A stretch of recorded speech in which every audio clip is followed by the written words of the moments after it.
Amigos e amigas, estamos aqui mais uma vez para falarmos um pouco e desta vez sobre a expectativa para a economia brasileira para o ano de 2021, que foi antecedido por um ano trágico para o povo brasileiro, não só o brasileiro, mas para o mundo todo, né? Como todos nós infelizmente sabemos. O povo sofreu muito e provavelmente deverá ainda continuar sofrendo.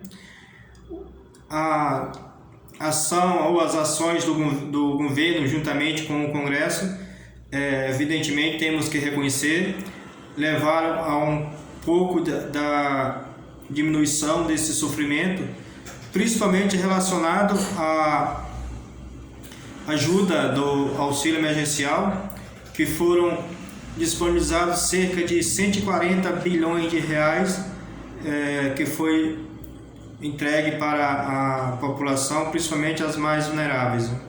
Isso devemos evidentemente reconhecer que foi de extrema ajuda para muitos e muitos brasileiros. Mas do ponto de vista estritamente da economia, essa ajuda certamente ajudou muito a diminuir os impactos extremamente nocivos para o povo brasileiro. Imagina se não tivesse tido um centavo de ajuda para essa população, o que teria ocorrido, né? Isso não devemos menosprezar, e sim, devemos realçar que foi de extrema importância. Muito embora todos nós devemos questionar as ações do governo no sentido estritamente da doença, né? De atender a expectativa da população em diminuir os impactos do ponto de vista estritamente da doença, que realmente foi calamitosa e todos nós sabemos disso, né? Embora o grupo que apoia o governo disse que não, as ações do governo nesse sentido foram corretas. Evidentemente, eu humildemente discordo. Voltando falando o que se espera de 2021, ocorreu como se fosse efeito colateral, digamos assim, negativo, benéfico, foi a redução drástica da Selic. A Selic passou para 2% ao ano. Isso ajudou muito, né? Criou uma expectativa muito grande para os próximos anos, muito embora a expectativa é que neste ano de 2021 a Selic suba pelo menos no mínimo uns 2 pontos percentuais, ou seja, de 2% deverá passar para 4% ao ano. Mas mesmo assim ainda é bastante reduzido em relação ao que ocorria em anos anteriores, né? Quando a economia estava mais desequilibrada e tinha que ter uma taxa de Selic bastante mais alta. Embora, como a gente observou nos últimos meses de 2020, a inflação, que é o fator preponderante para a definição da Selic, ela deu um repique, né? Muito embora muitos indicadores levam a acreditarmos que em 2021 a inflação vai ficar bem mais reduzida, né? Deverá ficar na faixa entre os 2% a 3% ao ano. Quer dizer, se todos os indicadores realmente se confirmarem, né? E o que esperamos que isso ocorra. Esse fato também tem a diminuição da Selic, ajuda muitos e muitos atores da economia, notadamente as empresas, né?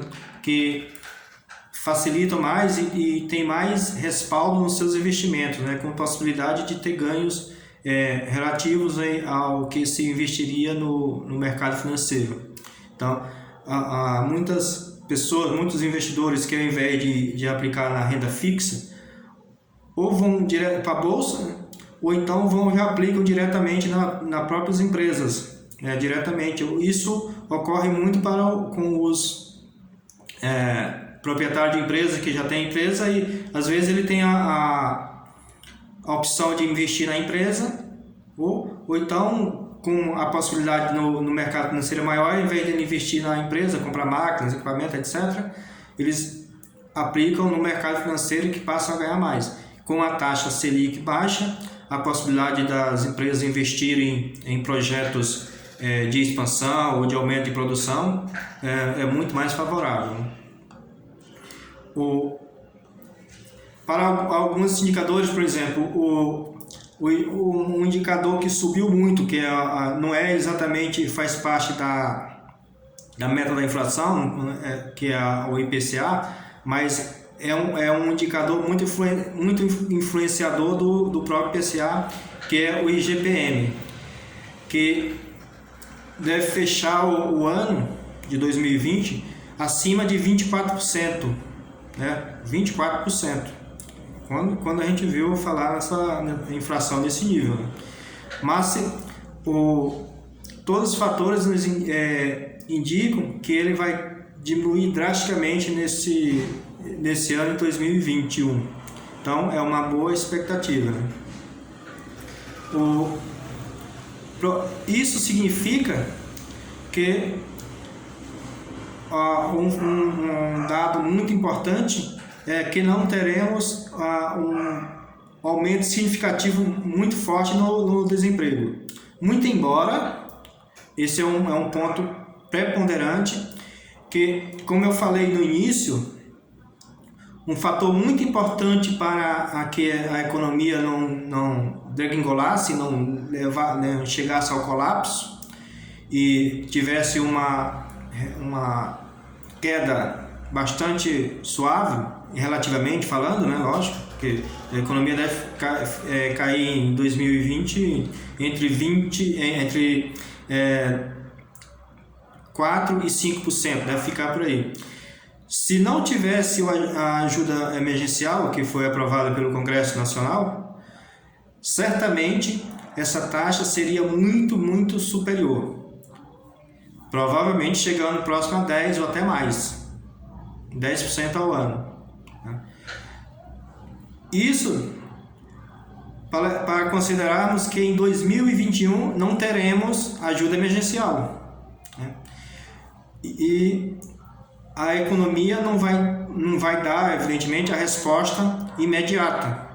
Não vai absorver milhões e milhões de brasileiros que estão desempregados.